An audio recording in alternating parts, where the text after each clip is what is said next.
now I'm in World War II bunker. I'm going to be exploring this bunker. Follow with me along as I take different videos of different things that's located here. Hey guys, welcome to my next vlog. This is day 2 for me in Singapore. Look at that cool building behind me. Anyway, this is day 2. I'm going to be doing a lot of walking today.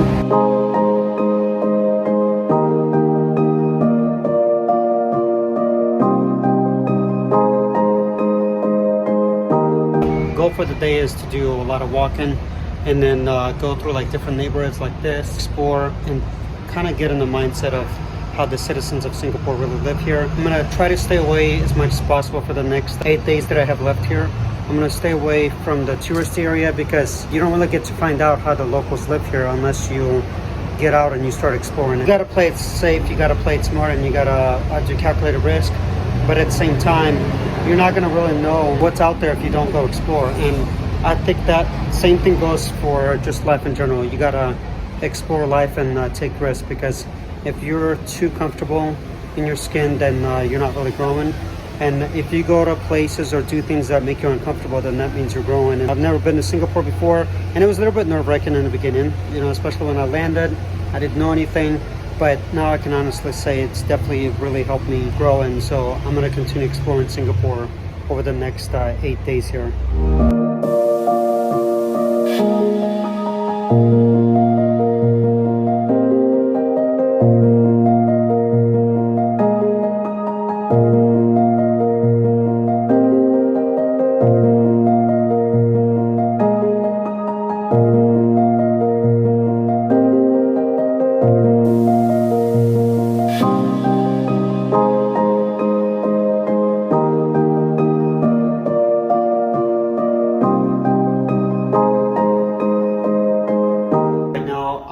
World War II bunker. So I'm gonna be exploring this bunker, and then follow with me along as I take different videos of different things that's located here. I actually stumbled by this by accident, just walking around towards my hike, and so I stopped here. It's about 5-10 minute walk from my hotel.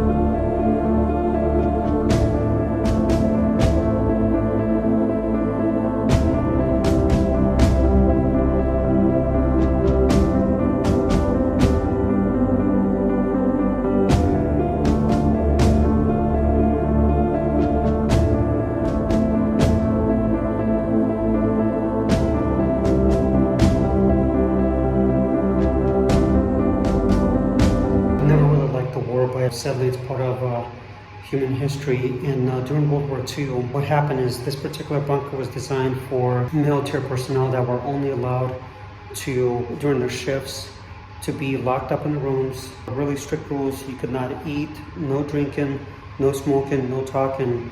It was such a tight and secure quarters here that probably the reason why a lot of men looked very skinny.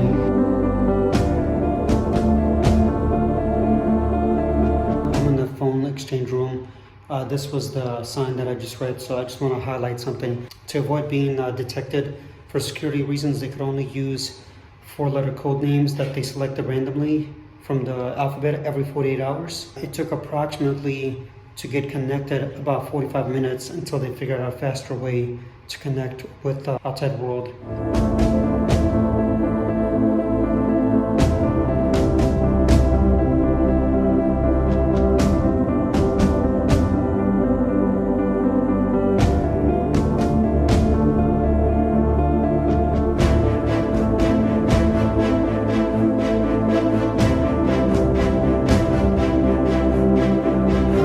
Cipher office room, which most that came in contact with this room remember it always being locked, and then messages could only be held for up to 72 hours, and then they had to be destroyed for safety and security reasons.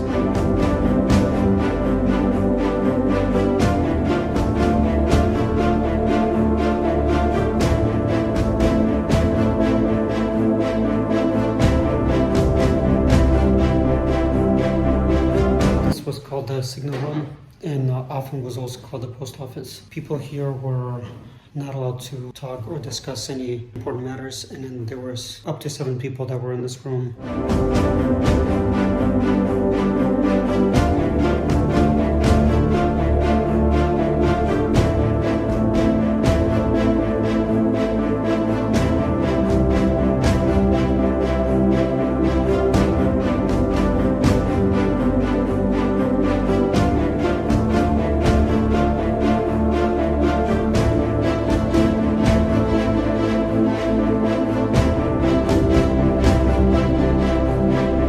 This was the Morse code room. This is where the lead officer would be stationed to make sure everything goes smoothly. This room had to be absolutely silent because they had to distinguish the Morse codes to make sure nothing was missed. This was also the room, has evidence. All these things that you see, the walls, it has proof that the Japanese actually occupied the Battlebox bunker here in Singapore. One of the officers recalls years later, he smelled a lot of ammonium that came through these rooms.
Room most likely was really hot and humid, and so there was a lot of heated discussions going on, a lot of disagreements. In this room, in case of they needed to escape, they had an escape room.